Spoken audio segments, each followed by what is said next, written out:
intenção era ter terminado mesmo no domingo passado, mas não deu para terminar. Eu não quis estender o tempo, né, ficar mais do que o horário que a gente geralmente tem costume de ficar. Então eu informei que nós estaríamos continuando nossa reflexão essa semana. E eu quero convidar você a abrir a sua Bíblia em Lucas capítulo 6, versículo 40. Nós falamos semana passada sobre as marcas de um discípulo e o desafio que é ser discípulo. Talvez você que esteve aqui vai lembrar, mas você que não esteve, eu vou te dar rapidamente uma lembrança do que foi falado. Se você quiser, pode conferir no YouTube depois. Mas foi feita uma pesquisa em que 2032, ou seja, daqui a 7 anos, é isso mesmo? 2032? É isso, Nano? 7 anos, não é isso? 7 anos, nós evangélicos começaremos a ser maioria, em termos de números, né? Em relação à nossa realidade cristã. Então, a pesquisa diz que nós seremos maioria em relação aos católicos, que até então são maioria. E aí muitos celebram, ok, bacana, mas, irmãos, por trás disso há uma preocupação, eu creio que não somente minha, mas de muitos outros. Porque, irmãos, não é o fato de sermos muitos crentes que nos faz muitos discípulos de Jesus. Existe uma grande diferença entre ser um crente e ser um discípulo de Jesus. Um crente, a Bíblia diz que Satanás, ele crê em Deus. A Bíblia diz em Tiago que até os demônios creem e estremecem. Jesus diz que muitos naquele dia da prestação de contas dirão: Senhor, em teu nome nós profetizamos, em teu nome nós expulsamos demônios, em teu nome nós curamos. Então são realidades que a gente vive no nosso meio cristão, desse manifestado poder de Deus. E quando a gente vê alguém agindo nos dons, a gente imagina assim: é um crente, é um cristão, é um homem e uma mulher parecida com Jesus, e pode não ser. O nome que respalda a autoridade por trás de tudo aquilo é que tem todo o poder, Jesus Cristo. Por isso que eles disseram: em teu nome, não foi pelos meus, não. Mas em teu nome, sempre vai ser pelo nome de Jesus. Isso não quer, irmãos, de maneira alguma atestar algo sobre a vida de quem está sendo operado aquilo. Aquela pessoa é só um meio, um canal para isso. Por isso que eu não posso, e você também não, correr no risco de imaginar que porque Deus nos usa ou nos usa como seu instrumento para manifestar o seu poder, sua glória, a gente automaticamente já teve a aprovação de que a gente está bem. Ao contrário, muitas vezes nós vemos, como eu já vi, pessoas que muitas vezes estão vivendo uma situação de pecado e atuarem em dons. Pastor, já viu? Já. Não na hora, mas depois a gente ficou sabendo. Então, queridos, não é isso que deve empolgar a gente, de maneira que a gente diga assim: uau, seremos maioria. A minha preocupação é se seremos de fato discípulos de Jesus Cristo. Lucas 6,40, o discípulo não está acima do seu mestre. Todo aquele, porém, que for bem instruído, será como o seu mestre. Então existe um progresso, um processo a ser levado em conta quando eu me torno um discípulo. Eu preciso estar aberto, Eu preciso ser bem instruído assim que eu aceitei a Cristo, que eu comecei minha caminhada com Deus. Eu preciso entender que aquilo é o início, é um pontapé inicial de um processo que durará a vida inteira. E eu vou caminhar nesse propósito de me parecer cada dia mais com Jesus Cristo. Cada oportunidade, uma maneira de me assemelhar a Jesus Cristo. Eu queria ler um outro texto, Atos capítulo 11, versículo 26, vai ser projetado aqui. Irmãos, eu estou tão feliz, a pastora já falou aqui da nossa alegria de estar funcionando. Gente, já teve domingo que eu disse assim, meu Deus, que vontade de pegar esse computador e jogar lá naquele buraco. Estou confessando um pecado. Vontade é uma coisa, fazer é outra. A gente mata a natureza da gente, né? Mas, mais uma vez, obrigado aí. Muitos irmãos ajudaram a gente, mas, infelizmente, a gente não conseguiu avançar tanto, mas não houve falta de tentativa, tá? Durante esse tempo. Mas, obrigado, Dani. Você brilhou no meio-dia. Brilhar na escuridão, a gente brilha. Agora, brilhar no meio-dia... Deus abençoe. Bom demais estar olhando aqui, está lendo o texto também. Diz assim, ó, e quando entrou, levou-o para Antioquia. Durante um ano inteiro se reuniram naquela igreja e ensinaram numerosa multidão. Segue. Em Antioquia, leia comigo, os discípulos foram.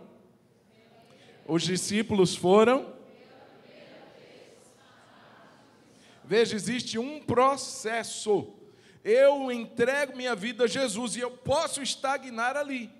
Ou posso dar continuidade e avançar. E à medida que eu avanço como discípulo, e lembrando-lhe que discípulo quer dizer aprendiz, eu não chego sabendo tudo. Até hoje, irmãos, eu entreguei minha vida aos 14 anos, eu sou um discípulo. Eu estou aprendendo, e cada dia mais eu aprendo com Deus. Então, irmãos, esse processo durará a vida inteira, mas... diz aqui que os discípulos foram crescendo, irmãos, e o discipulado era um discipulado intenso. Os irmãos levavam muito a sério de não deixar nenhum novo convertido sozinho, caminhar sozinho, aprender sozinho. A gente não precisa ser um Mogli, um menino lobo que é criado com os bichos e consegue sobreviver. Nesse caos da humanidade, não. Nós precisamos entender que cada um de nós temos a responsabilidade dada por Jesus na grande comissão. Façam discípulos, não façam convertidos. Fazer convertidos é a metade do passo, mas o passo inteiro é fazer alguém entender o Evangelho. Assim que aquela pessoa entende o Evangelho e se decide em caminhar com Cristo, nós estaremos dando continuidade ao processo de discipulado. Durará quanto tempo, pastor? Eu não sei, mas durará o tempo daquela pessoa firmar-se e chegar ao ponto de poder fazer a mesma coisa que foi feita com ela. Então, enquanto eu não ver aquela pessoa dando passos firmes, enquanto eu não vir aquela pessoa ajudando a outras pessoas, então o meu processo não terminou. E lembrando-lhe que eu não preciso fazer isso com o mundo inteiro. Ninguém é capaz de discipular o mundo todo. Talvez, mal eu consiga discipular 1, 2, 3 pessoas. Jesus conseguiu 12. De forma intensa, de forma pessoal, de forma personalizada. Mas eu quero lhe lembrar que a gente pode começar com um. Trazendo para perto, acompanhando o processo, o crescimento daquela pessoa, até que ela consiga dar então os seus passos, transformada, vivendo um processo contínuo de transformação, de metanoia, de metamorfose e assim por diante. Metamorfose é borboleta, né? É largada. Mas, irmãos, esse processo não pode ser negligenciado. E nós vimos aqui, na verdade, nós estamos fazendo uma análise. Lembra do exame que a gente geralmente faz, de sangue? A gente faz o exame de sangue e lá embaixo tem assim, valores de referência. Então a gente vai ter um padrão que vai me mostrar se o meu triglicérides está ok, se o meu colesterol está bom, não está, pelos valores de referência. Então, a Bíblia tem alguns valores de referência que nos fazem entender se eu sou ou não sou cristão. Ou, aliás, se eu sou ou não sou discípulo.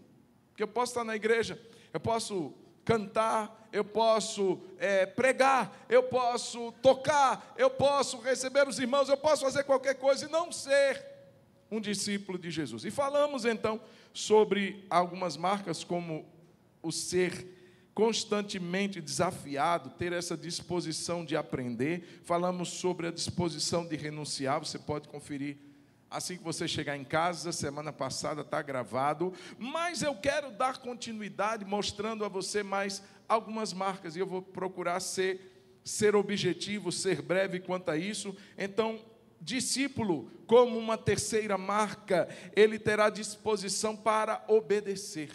Diga comigo, disposição para obedecer. Abra sua Bíblia, melhor dizendo, vamos acompanhar a leitura em João capítulo 8, versículo 31 e 32. Discípulos terão disposição para obedecer. Lembre, eu não disse facilidade, eu disse disposição. Facilidade para obedecer, irmãos, nenhum de nós teremos prontamente. Abraão, pega o teu filho, teu único filho, e oferece-o como holocausto sobre o lugar onde eu te mostrarei. Foi fácil ou difícil? Precisa pensar? Claro, irmãos, foi o maior desafio na vida de Abraão. Foi o maior desafio de obediência. Dificílimo. Mas discípulos terão disposição para obedecer. Vontade, talvez não tanto, mas disposição. Morra a minha vontade. Morra o meu eu. Eu vou obedecer Jesus. O texto diz assim: então Jesus disse aos judeus que haviam crido nele. Já haviam o que, irmãos? Crido. Já haviam? Crido. Isso é um ponto inicial. Crer, ok. Mas existe um passo a mais a ser dado. Se vocês permanecerem na minha palavra, são verdadeiramente meus discípulos. Do contrário, serão apenas espectadores, assistentes, serão apenas homens que marcheiam a religião, mas discípulo é só se permanecer na minha palavra. E conhecerão a verdade, e a verdade vos libertará. João 14, 15, Jesus também, reforçando o seu ensino sobre obediência, vai dizer assim: se vocês me amam, quem ama Jesus? Se vocês me amam, diz aqui que existe uma condição para se mostrar esse amor. Se vocês me amam, guardarão os meus mandamentos. Então, irmãos, Jesus aqui, ele traz de uma forma muito clara que o processo do discipulado envolve diretamente a obediência. Aprender, irmãos, sobre o que obedecer, sobre a palavra, é o primeiro passo e necessário, porque eu não posso obedecer aquilo que eu não conheço. Antes de fazer o teste lá no exame de direção, de legislação, você precisou estudar as regras de trânsito, as placas, as sinalizações, você precisou aprender. Mas só estaria apto depois de passar pela prova. E se ainda assim, depois de passar pela prova, você infringir qualquer uma daquelas leis, você toma multa. Isso não mostra que você, por ter aprendido, automaticamente o fará. Quem dera assim fosse. Então Jesus diz assim: olha, vocês serão meus discípulos, você já crê em mim, mas vocês só serão de fato meus discípulos se vocês guardarem a minha palavra. Então o primeiro passo é aprender. Leia a sua Bíblia, aprenda, estude, consulte, ouça, vá atrás, saiba o que é de fato a vontade de Deus para a sua vida. E assim, sabendo, querido, nós temos um outro grande desafio, maior do que aprender. quer viver, praticar. Isso então nos tornará discípulos de Jesus. Eu posso conhecer todos os textos sobre santificação, por exemplo, e viver uma vida afundada no pecado. Eu posso recitar sem santificação, ninguém verá a Deus, e sair daqui com esse texto na minha mente, disposto a pecar, disposto a me afundar no pecado, a viver uma prática de vida que não glorifica a Deus. E o meu conhecimento não valeu de nada. Eu posso saber tudo sobre finanças, o que a Bíblia diz sobre semeadura, o que a Bíblia diz sobre princípios financeiros, e mesmo assim ser um infiel, ser alguém que não está disposto de fato a ofertar, a dizimar, a abençoar a vida dos outros. Eu posso continuar sendo um avarento, um sovina. Eu posso continuar mesmo sendo capacitado pelo conhecimento, mas aquilo não mudou em nada a minha vida. É um conhecimento vazio, é palha, é um conhecimento estéril que não vai trazer resultado nenhum, e a pessoa continuará no engano, dizendo assim: eu sei até recitar, eu posso até fazer aquele momento da oferta, eu posso até pedir ao pastor uma oportunidade de ler um texto sobre finanças, e eu ser um infiel. Então, queridos, o passo, a marca, a característica do discípulo é obediência. E eu quero dizer que é essa atitude de obedecer que trará libertação, porque a gente lê aquele texto: conhecereis a verdade vos libertará, como se apenas o conhecimento da verdade nos libertasse. Tem muitas pessoas que conhecem textos bíblicos e que ainda são prisioneiros do pecado, escravos do pecado. Como que a gente acabou de cantar aqui: eu sou livre, sou filho de Deus, sou livre. Tem gente que não é. Mesmo tendo sido criado a vida toda na escola bíblica dominical, sendo um leitor da palavra, com isso não estou desmerecendo nenhuma dessas coisas, mas estou dizendo, queridos, que só conhecer aqui não nos tornará discípulos de Jesus. Se vocês permanecerem, porque haverá situações que levará vocês a desistirem. Se vocês obedecerem, tiverem disposição de obedecer, vocês serão verdadeiramente meus discípulos. Amém, irmãos? Então a terceira marca é obediência. Seremos confrontados pela verdade. Seremos confrontados para mudanças, para atitudes. Eu lembro de uma vez, já contei isso aqui, que precisei perdoar um diácono que tinha lá na nossa igreja, onde minha família se converteu, porque ele havia destratado meu pai, feito muitas coisas que humilhou, e nós, principalmente eu, fiquei muito magoado, muito ressentido com aquele irmão. Não foi comigo, mas foi com meu pai. E eu lembro que quando cheguei o culto à noite, era ceia, eu sabia disso. E quem estava servindo a ceia, um dos diáconos, era ele. E eu lembro que meu coração fechou, minha vontade foi: vou dar um passeio, volto depois da ceia. Não é? Não estou apto para ceiar. E a Bíblia diz o quê? Examine-se, pois, o homem a si mesmo e vá embora. Depois, mês que vem, você volta e ceia. É assim? Examine-se, pois, o homem a si mesmo, e assim, pois, coma o pão e beba o cálice. O que é que acontece entre o se examinar e o assim, pois, coma? Mudança. Tão rápido assim, pastor? Sim. É um reconhecimento, é um pedido de perdão, é uma tomada de atitude. E no meu caso, quero um perdão. Aquele texto foi muito claro no meu coração: você, pois, quando apresentares a tua oferta, e ali te lembrares de que teu irmão tem algo contra você, deixa a tua oferta sobre o altar. Vai primeiro, vai o quê? primeiro reconciliar-te com teu irmão, depois você volta, porque a oferta ainda está no altar. Você não guardou, você não deixou de cear.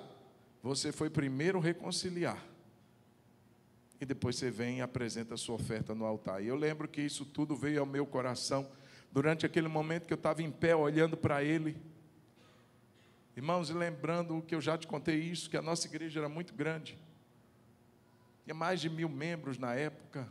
E eu lembro, que vergonha. Eu vou sair do meu lugar, vou até onde está aquele irmão. Eu não vou.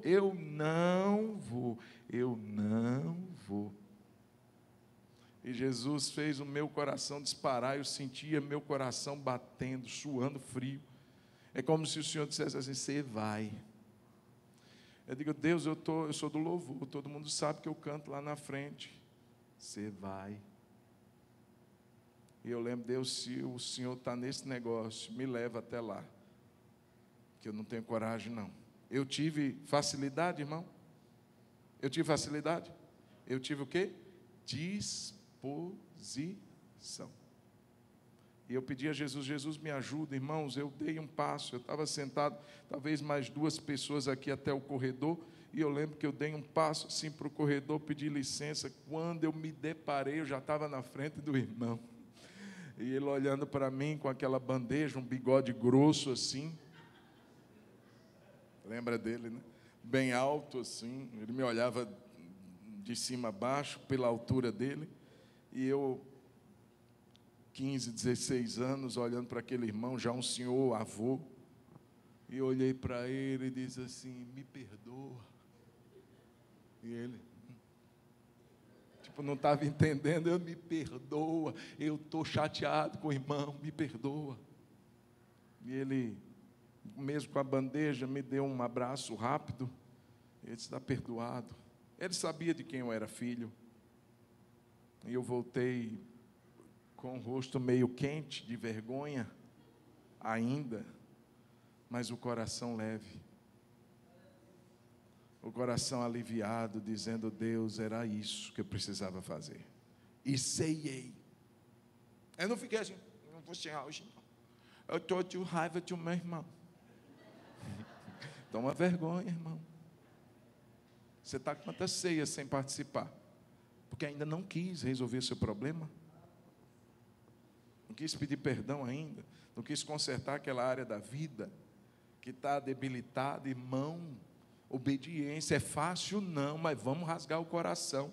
Vamos fazer o coração, o ego da gente morrer. Morra, carne, importa agradar a Deus. Eu não estou aqui para ser um crente, eu estou aqui para ser um discípulo de Jesus. Eu estou aqui para me parecer com Jesus, eu não vou me parecer com o diabo. Jesus olhou para alguns judeus e disse assim: vocês são filhos do diabo, porque vocês estão fazendo igual o pai de vocês. Eu não sou filho do diabo, já fui. Hoje eu sou filho de Deus. Quem é filho de Deus? Aleluia! Disposição para obedecer. Tem coisa que você precisa fazer, irmão. Precisa revelação, precisa um anjo descer do céu. Não precisa. Precisa não. Não, estou esperando, pastor, estou aguardando a melhor hora. Já passou a melhor hora. Você que não foi. Já está atrasado. A gente tem que correr, irmão. Opa, Deus, está em falta essa área da minha vida. Me ajuda, Deus. Me dá graça, Deus. E me dá força, Senhor. Porque, irmãos, a gente sabe que é Ele quem opera em nós o querer e o realizar, segundo a sua boa vontade. E a gente sozinho? É a nossa força? É o nosso braço? É a graça do nosso Deus sobre nós. Você e eu temos o Espírito Santo que mora em nós. É Ele que nos capacita a vivermos uma vida que glorifica a Deus. A disposição para obedecer. A outra disposição é para orar. Estou falando coisa do primário da fé, irmão. Estou falando coisa aqui que criança às vezes ouve na escola dominical. Mas a gente precisa ser constantemente lembrado. Porque parece que a gente esquece rápido. Quantos crentes, quantos de nós não temos, e eu não estou supondo, eu estou afirmando. Quantos de nós aqui hoje, sentados nesse lugar juntos, reunidos, nós, não temos uma vida regular, diária, de devocional, leitura da palavra e oração. É quando dá, é quando eu estou disposto, é quando dá tempo. A gente esquece que a oração e a leitura da Bíblia é o alimento que nos mantém funcionando durante a semana. Então, na segunda-feira, na terça-feira, eu preciso organizar meu tempo para buscar a Deus. Irmãos, abra sua Bíblia, ou melhor dizendo, acompanhe, é a falta de prática. Mas eu volto rapidinho a isso. Lucas 11, versículo 1. Disposição para orar. Discípulo tem que ter disposição para orar. Ele está dizendo facilidade. É fácil orar, irmão? É fácil? É fácil ter um tempo para orar? Nossa carne quer orar? Sua carne quer orar? Não quer. Você vai porque você é discípulo. Amém? Jesus estava fazendo o quê? Em certo lugar. Quando terminou, um dos seus discípulos lhe pediu o quê? Jesus, faz uma oração por mim. Coloca a mão aqui na minha cabeça. Ora por mim, ora pelo meu pai, ora pela minha mãe. Ele foi assim. O que é que ele pediu? Senhor, ensine-nos a orar. Ou seja, eu estou te vendo orando. Jesus, eu estou te olhando aqui orando. E eu quero orar também, igual o Senhor ora. Essa fluidez, essa sintonia que eu vi na sua oração. Me ensina a orar. Porque até os discípulos de João foram ensinados por ele, pelo João. Então o Senhor é o meu mestre, me ensine a orar. Veja, irmãos, aquele discípulo poderia ter pedido qualquer coisa, mas ele pediu para ser ensinado a orar. Me ensine, quem sabe, sua constância. Me ensine como eu posso ser tão quebrantado na oração. Me ensine como eu posso ser sincero na oração. Me ensine como eu posso ser intenso na oração. Me ensine a orar. Mãos, discípulos sentirão necessidade de orar. A oração é oxigênio na vida do cristão. Cristão que não ora, ele morre sufocado. Nós precisamos dedicar o nosso tempo para buscar a Deus. Alguém já disse que eu dedico tempo para aquilo que me é prioridade. Se o meu trabalho é prioridade, eu vou ter tempo para trabalhar. Se os meus estudos são prioridade, eu vou ter tempo para estudar. Se algum lazer meu é prioridade, eu vou ter tempo para aquele lazer. Agora, se a oração não está tendo tempo, é porque ela não é prioridade. E se a marca do discípulo é orar, eu preciso entender que eu devo dedicar esse tempo para buscar a Deus. Nosso caráter, irmãos, ele é transformado e formado através dessa comunicação com Deus. Alguém diz, eu quero ser transformado e não ora. Irmãos, isso é quase que impossível, segundo os princípios. Porque Deus não fará assim um pacote de transformação e dirá assim, anjo, leva lá naquele meu filho, naquela minha filha, quando ele estiver dormindo, rasga o pacotezinho e despeja sobre ele, e ele vai acordar, transformado. Não é assim, irmão. É aquele tempo que a gente vai para o secreto, é aquele tempo que a gente fecha a porta do quarto. Mateus 6,6, tu, pois, quando orares, entra no teu quarto, fecha a tua porta, é coisa secreta, é só você e Deus, é intimidade com Deus. Fecha a tua porta e ora ao teu Pai que está em secreto. Então presta atenção, se é para eu fechar a porta, onde está Deus nessa hora? Do lado de dentro ou do lado de fora? Do lado de dentro, irmão. É como se lá Deus já estivesse nos chamando, dizendo: ei, meu filho, vem cá, quero estar com você. Fecha a porta para ninguém nos incomodar. Tem uma palavra que Paulo diz assim, sobre o homem e a mulher: e os dois se tornarão uma só carne, na sua carta aos Efésios. E ele termina o texto que ele fala sobre o homem e a mulher, e reporta ele para a intimidade com Cristo. E ele diz assim: porque grande é esse mistério, mas eu me refiro a Cristo e à igreja. Então existe uma semelhança no relacionamento homem e mulher com o relacionamento do homem Cristo e a igreja, Cristo e o cristão, Cristo e o discípulo. Existe uma semelhança. Eu imagino, irmãos, que no momento, quem é casado aqui dá um glória a Deus, levanta a mão para eu saber. Quem quer casar aqui, levanta a mão e dá glória a Deus.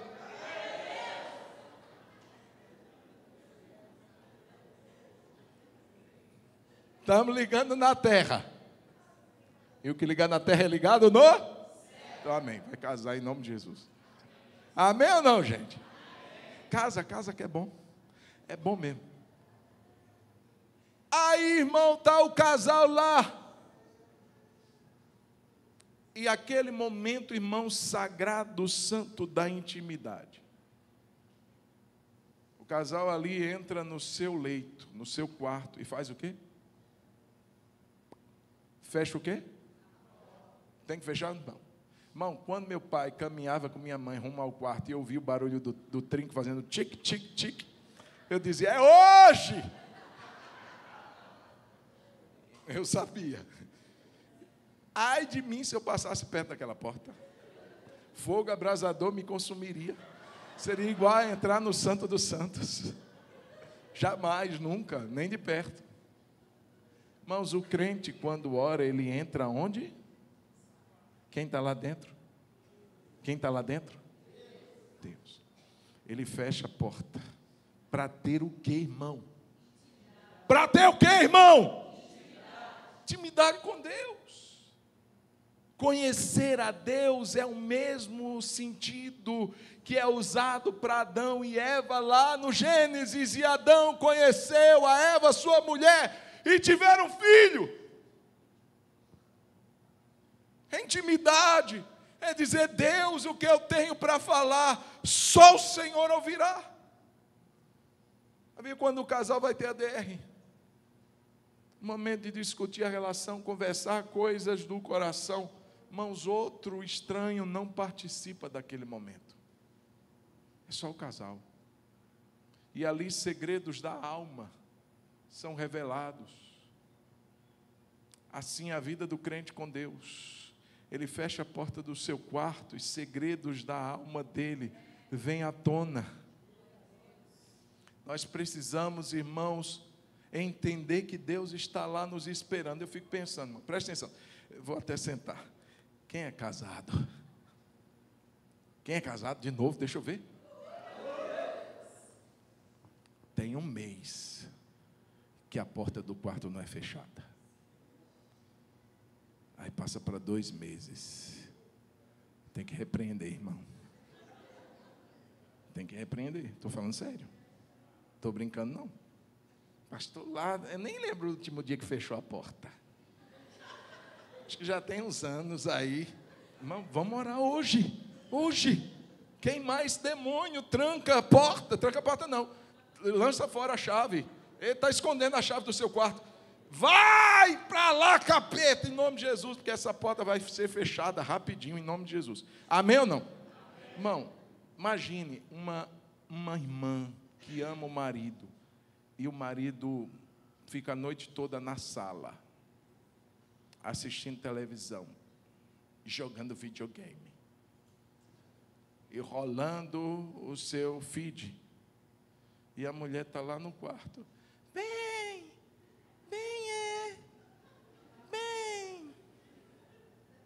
Ou o contrário, o irmão está lá, será que tem alguma coisa? Jesus está falando aí. Irmão, você já imaginou isso? Você já imaginou isso? Preste atenção no que eu estou dizendo. o que isso mostra, irmãos? Uma ruptura da intimidade. Não está tendo mais intimidade. O casal está separado, ainda juntos. O casal está divorciado, mas morando ainda debaixo do mesmo teto. Não tem mais intimidade, acabou o relacionamento. Crente, a mesma coisa. Se crente não está fechando mais a porta do quarto para orar, você pode vir na igreja, você pode dizimar, você pode cantar, tocar, pregar, ensinar, você pode trazer sua oferta, você pode trazer o seu dízimo, mas o relacionamento com Deus não existe mais. Não tem mais. Irmão, discípulo sentirá necessidade. Ele terá disposição, ele dirá: eu preciso ter um tempo com Deus. Ele vai para o seu quarto. Agora, quando isso ocorre, irmão, preste atenção, a temperatura, pastor Josué Gonçalves já diz isso, a temperatura no relacionamento também pode ser medida com a intimidade que o casal tem. Então, quanto mais espaçado, mais isso revela o distanciamento do casal. Então, a mesma coisa com Deus. Quanto tempo você e eu, estou falando nós, todos nós temos esse desafio. Não paramos para dizer: Deus, eu não vou fazer outra coisa depois, até depois eu posso, mas antes eu não vou fazer nada sem antes orar. Eu vou primeiro para o meu quarto. Dá licença aqui, gente, só rapidinho eu vou ali. E vai lá com Deus, e tem o seu tempo com Deus, e ora a Deus, me ensina a orar a Deus. Irmãos, eu já contei isso aqui. Uma das ministrações que mais me impactou na minha época de novo convertido foi quando Jesus olha para os discípulos e diz: nenhuma hora vocês puderem vigiar comigo, nenhuma hora vocês puderam permanecer acordados e orar aqui comigo nesse momento. E eu, irmão, saí daquela mensagem decidido: eu vou ficar 1 hora todo dia com Deus. E eu lembro que no primeiro dia, irmãos, do desafio, eu tinha um rádio relógiozinho assim, ó, na escrivaninha do meu quarto, e eu marquei 1 hora. E comecei a orar. Senhor Jesus, amado, tremendo Deus, poderoso, abençoa minha vida. Comecei a orar. Irmão, quando eu olhei no relógio, só tinha passado 10 minutos. Eu disse: meu Deus, não rendeu nada. E comecei a orar tudo de novo. Senhor Jesus, o Jesus não orou 3 vezes a mesma coisa? Então comecei a orar tudo de novo. Jesus, não sei o que, olhando para o relógio, e o relógio não passava a hora, irmão. E eu cantava, mas eu estava decidido: eu não vou sair daqui enquanto esse negócio não apontar 1 hora. E comecei, e deitava, e ficava de pé, e ajoelhava, e cantava, e orava, e lia a Bíblia. Irmão, que luta foi para passar 1 hora. Que dificuldade. Mas eu quero dizer, irmãos, que a prática da oração faz de amigos íntimos. A prática da oração leva-nos da superficialidade para a intimidade. Você tem um amigo bem íntimo, 1 hora é pouco. Você começa a falar, daqui a pouco, não, precisamos ir, deu 3 horas que a gente está aqui conversando. De tanto assunto que você tem, porque essa pessoa não é uma pessoa qualquer, é uma pessoa íntima. Quem tem esse tipo de pessoa na vida? A gente começa a falar e quando vê já passou 1 hora, 2 horas. E a gente diz assim: misericórdia, amanhã a gente se encontra. Amanhã a gente continua, vou te chamar no zap. Já aconteceu isso? Pois é. Então, não vamos imaginar, irmãos, se a gente não começar a prática. Às vezes a gente vai ter ali: eu vou dedicar 10 minutos hoje, 15 amanhã, eu vou começar a dedicar mais na semana que vem, e vou crescendo em intimidade com Deus. Daqui a pouco eu vou dizer: 1 hora é pouco. 1 hora é pouco, e eu preciso de mais tempo com Deus. Quem está entendendo isso aqui, dá glória a Deus, irmão? Não tem como a gente desenvolver um relacionamento, um caminhar de discípulos, se a gente não ora. É ouvir. Para ouvir a Deus. Como pastor, pega a Bíblia. Deus, uma das maneiras que Ele fala conosco é pela sua palavra. Pede para Deus, silencia, desliga o celular, essas notificações que tomam sua atenção. Plim, toda vez que você está, plim, aí para, desliga esse negócio. Para você ficar sem distração. Diz: Deus, eu quero te ouvir. Talvez o Senhor sussurre um versículo no seu coração, uma direção ao seu coração, uma luz diante daquela oração que você fez. Você diz: nossa, é isso. Mas vamos entender que a oração é uma via de mão dupla. A gente fala, mas Deus também quer falar conosco. Tem um texto que eu queria ler com vocês, Salmo 62, 11. Irmãos, eu gosto muito desse versículo, porque ele é uma lapada para a gente que não gosta e não tem tempo de ouvir o outro. Ele vai dizer assim, Salmo 62, 11, vamos ler juntos? Uma vez, duas vezes. Irmão, quantas vezes Deus falou? Quantas vezes eu tive que ouvir? Já aconteceu de você estar lendo a Bíblia e você só corre o olho e termina o capítulo e você diz assim: o que foi que eu li? Quem já? Confessionário, vamos abrir a porta. Todos nós. Você está lendo lá, sua mente foi não sei aonde. Seus olhos continuaram correndo pelo texto. Terminei. O que foi que eu li? Não sei. E a mente está em outro lugar. Volta a tua mente. Pede a Deus. Deus, eu quero te ouvir. Uma vez falou Deus. Duas vezes eu ouvi. Significa que a gente tem que dar atenção ao que Deus está falando. Ser um ouvinte, ser constante. A Bíblia diz em Tessalonicenses 5,17, orai sem cessar. Eu não entendo uma verborragia, irmãos, um despejar de palavras é sem sentido. Tem gente que ora, não sabe nem o que está orando também. Senhor meu Deus, meu Pai, Senhor meu Deus, meu Pai, Senhor meu Deus, meu Pai, Senhor meu Deus, meu Pai, Senhor meu Deus, meu Pai. Você passou 30 minutos falando Senhor meu Deus, meu Pai. Nada contra, mas você não falou nada. Uma oração que não rende. Pai amado, Pai amado, Pai amado, Pai amado, Pai querido, Pai querido, Pai amado, Pai amado, Pai querido, Pai querido, Pai amado. Então, amém, irmãos, eu não estou criticando o seu jeito de orar. Não, não é minha intenção. Mas eu quero dizer que às vezes a gente só quer falar para cumprir um tempo. Que a gente só quer orar para dizer que a gente está orando muito tempo e não está. Você está repetindo, eu estou repetindo muitas palavras sem sentido. Imagine você conversando com a seu esposo, sua esposa. Tinha um doido na feira de onde meu pai morava, lá no interior de Alagoas, que ele ia para a feira e ele tinha um padrinho e uma madrinha lá, que era dono de uma barraquinha. E ele ia lá e começava, meu pai contava isso, irmão, eu ria. Meu pai dizia que aquele doidinho chegava e dizia assim: benção padrinha, benção amadinha, Deus te abençoe. Benção padrinha, benção amadinha. Benção padrinha, benção amadinha, benção padrinha, benção amadinha, benção padrinha, benção amadinha, benção amadinha. E não parava não. Pois é, tem gente que ora assim. Tudo bem, irmão. Mas se isso só for para passar o seu tempo, orar sem cessar, então tem que ficar falando sem sentido. Não, irmão. Direcione seu tempo, sua atenção. É até melhor estar calado. É até melhor dizer: Deus. Tem vezes que eu vou orar, minha esposa sabe. Eu paro assim no lugar. Também pode parecer que eu estou doido, mas cada doido com sua mania, né? E eu lembro que uma vez parei, irmãos, vinha um riachozinho assim, nós estávamos em viagem. Eu lembro que eu fui a um banheiro e eles foram lá visitar não sei o quê. Eu vou no banheiro, e eu estava no banheiro e tinha uma janelinha assim. Eu me estiquei para ver o que tinha na janelinha. Eu vi que tinha um riachinho passando por trás. Eu saí do banheiro, fui lá para trás e fiquei lá. Oh, Jesus!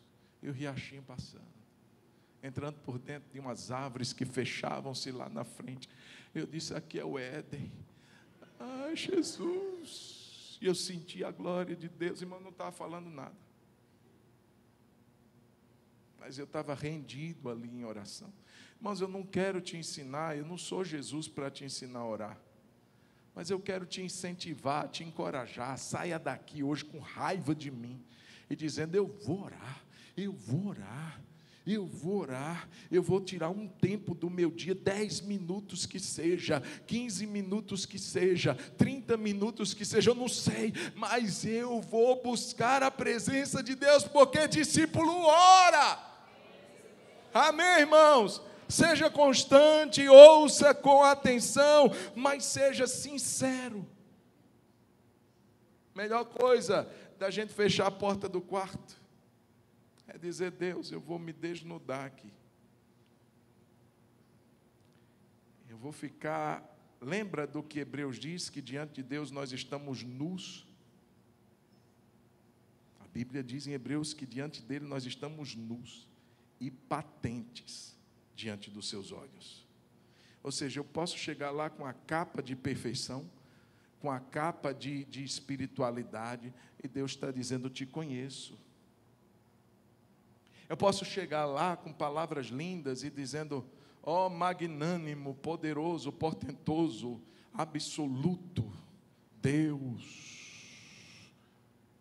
E Deus está dizendo: fala do teu jeito, rapaz.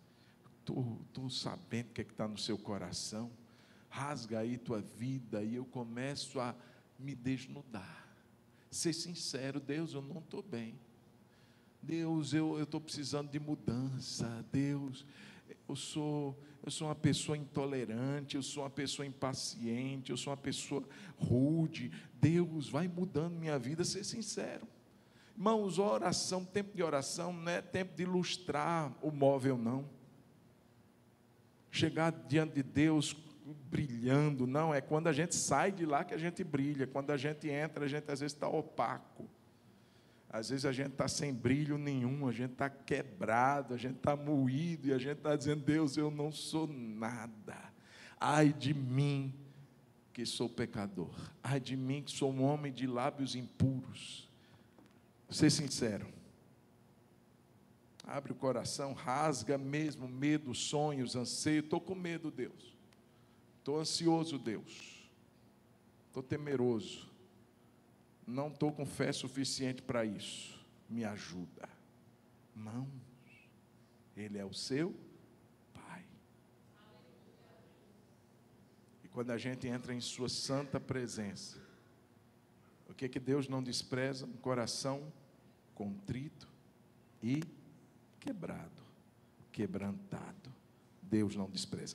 Eu encerro em 5 minutos, para eu não dizer assim para você: próximo culto, eu continuo. Não, vou terminar hoje. Você me dá 5 minutos? Disposição para obedecer. Diga: disposição para obedecer. Disposição para orar. Quem vai sair daqui querendo orar mais um pouco? Amém? E disposição para amar. Aí você já não disse um amém.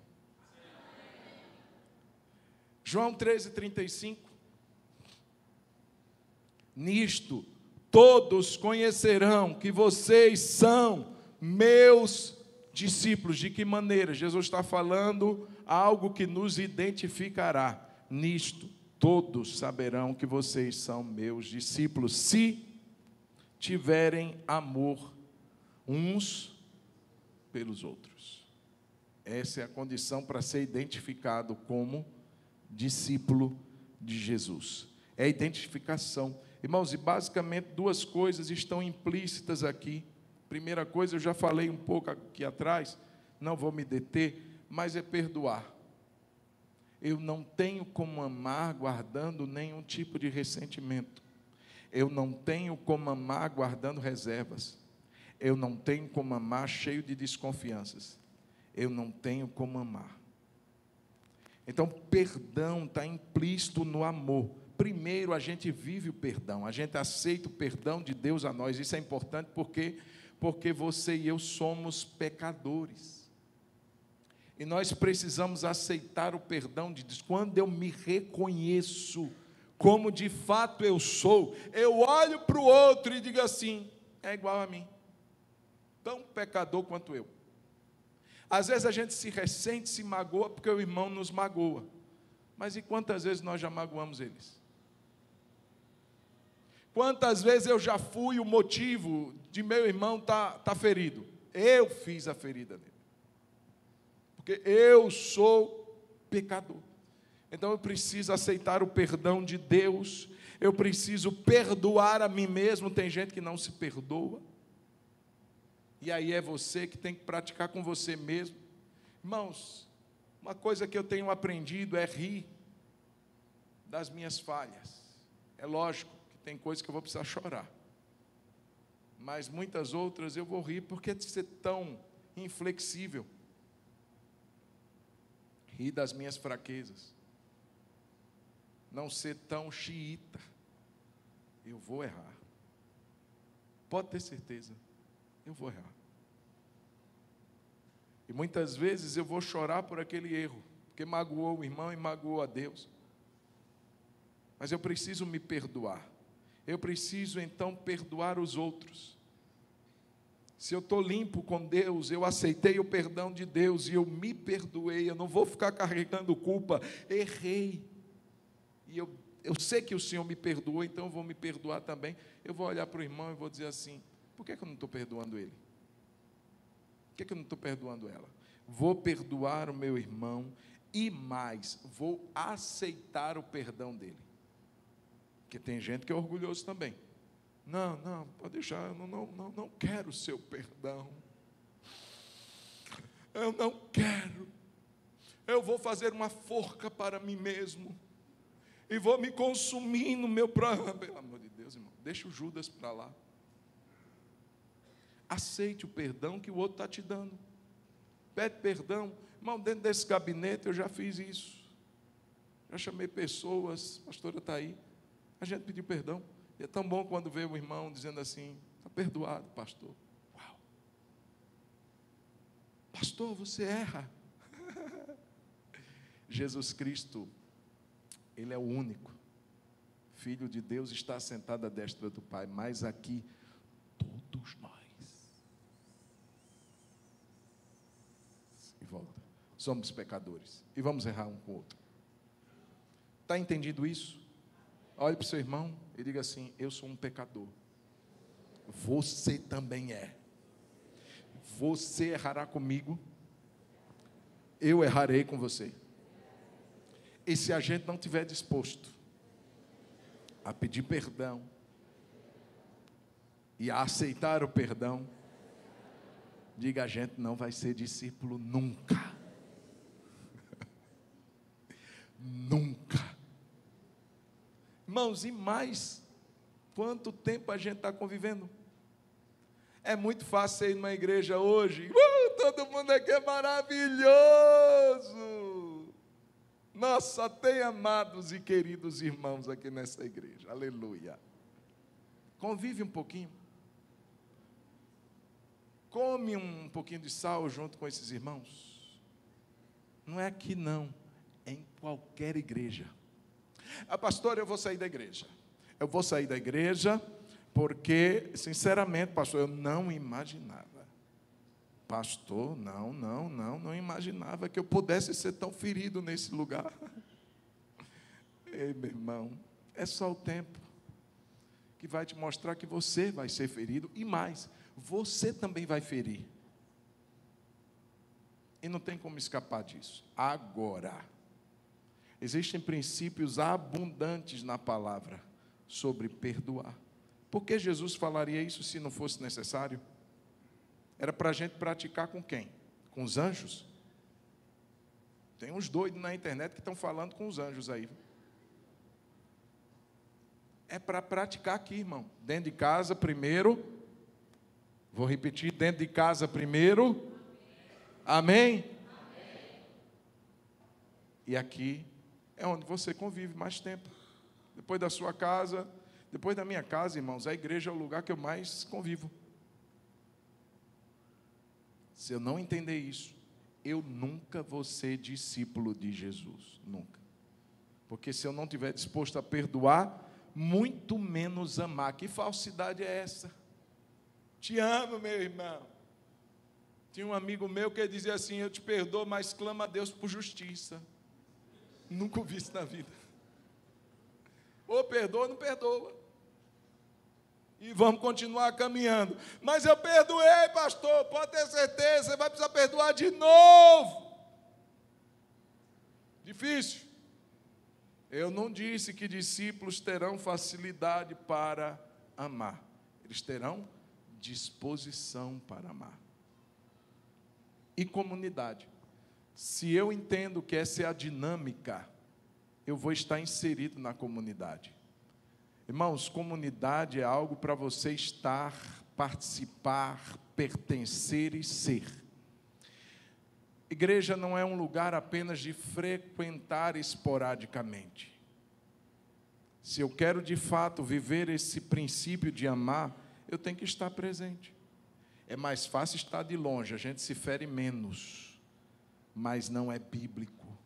Eu preciso estar junto, preciso estar perto, preciso estar ligado ao meu irmão, e eu vou viver a oportunidade de dizer assim: esse irmão não vale nada, bem como eu não vale nada, mas Jesus nos deu valor, e a gente é igreja, e a gente vai morar no céu. Deixa eu dizer uma coisa antes da gente orar. Eu oro, sinceramente, eu tenho uma ideia na minha cabeça, eu posso estar enganado, mas quando a gente tem uma indisposição com alguém, e a gente evita estar perto dessa pessoa, eu imagino que lá no céu vai ter uma beliche. Você entendeu? E você vai dormir com esse irmão a eternidade toda. Você em cima e ele embaixo, roncando. Eu peço a Deus que essa minha elucubração seja verdade. Está na Bíblia não, viu, irmão? Vamos ficar de pé. Você não sair dizendo assim: pastor disse que lá no céu tem umas beliches. Me queima não, irmão. Vamos orar? Dá a mão quem está do seu lado. Quem aqui, irmãos, nós falamos isso semana passada, está calculando o preço do discipulado? Ixi, pastor, eu tenho que aprender, é só coisa fácil. Eu tenho que obedecer, eu tenho que amar, eu tenho que orar. Misericórdia, é mais fácil ser só um crente. É mais fácil só frequentar assim de vez em quando a igreja. Esse negócio de ser discípulo é difícil demais. É! Por isso que Jesus diz assim: calcule primeiro. Um homem que vai construir uma torre, ele tem que primeiro sentar.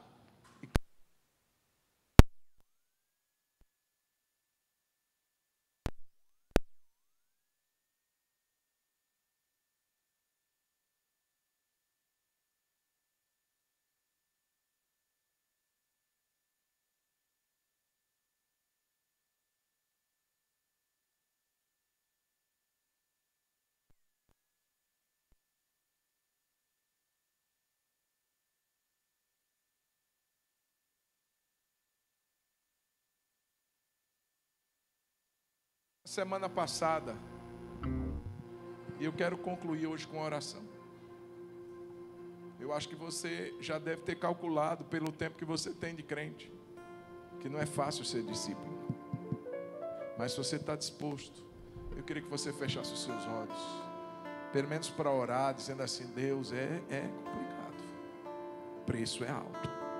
Jesus não saiu dizendo assim: vamos lá galera, que é fácil demais. Não. Senta primeiro, calcula primeiro, pensa, reflete, porque para ser discípulo tem que morrer, tem que carregar a cruz, tem que obedecer, tem que orar, tem que amar.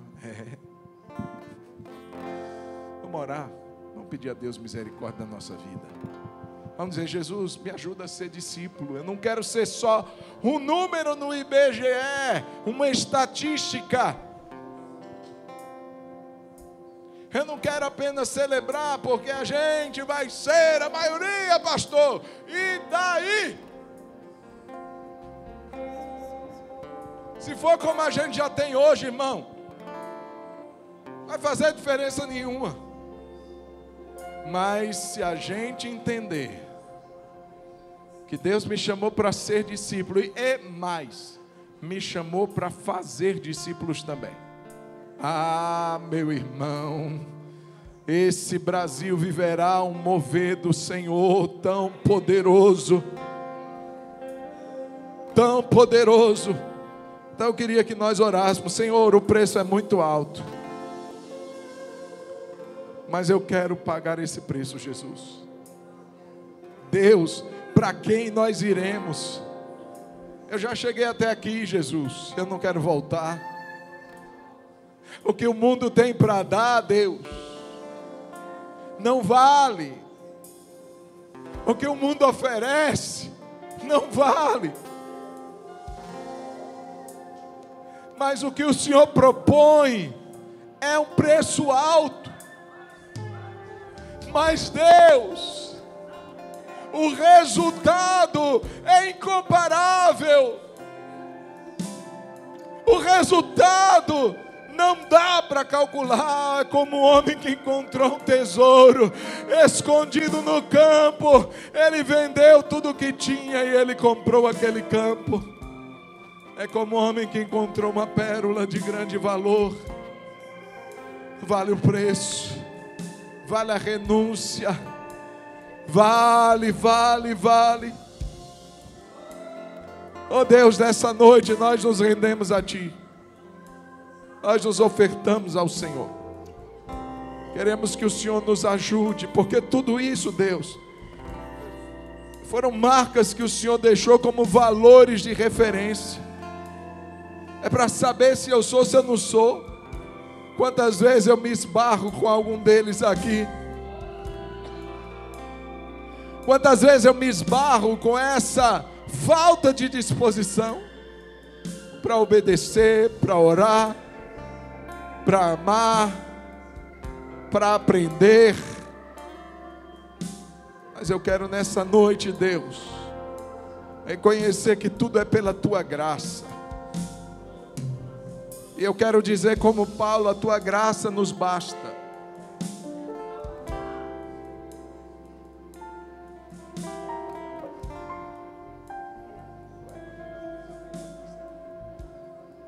Tua graça nos basta.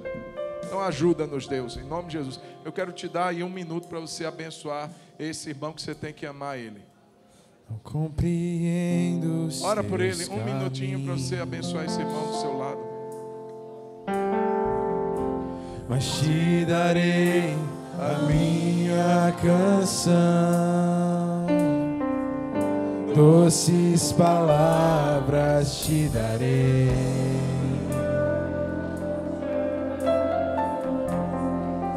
Me sustentas em minha dor, e isso me leva mais perto de ti, mais perto dos seus caminhos. Aleluia, Deus.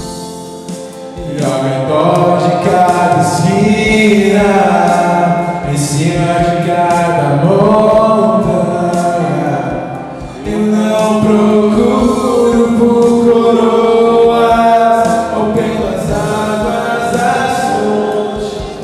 Desesperado eu te busco, frenético acredito na visão da tua face. É tudo que eu preciso. Vamos cantar isso juntos. Eu te direi.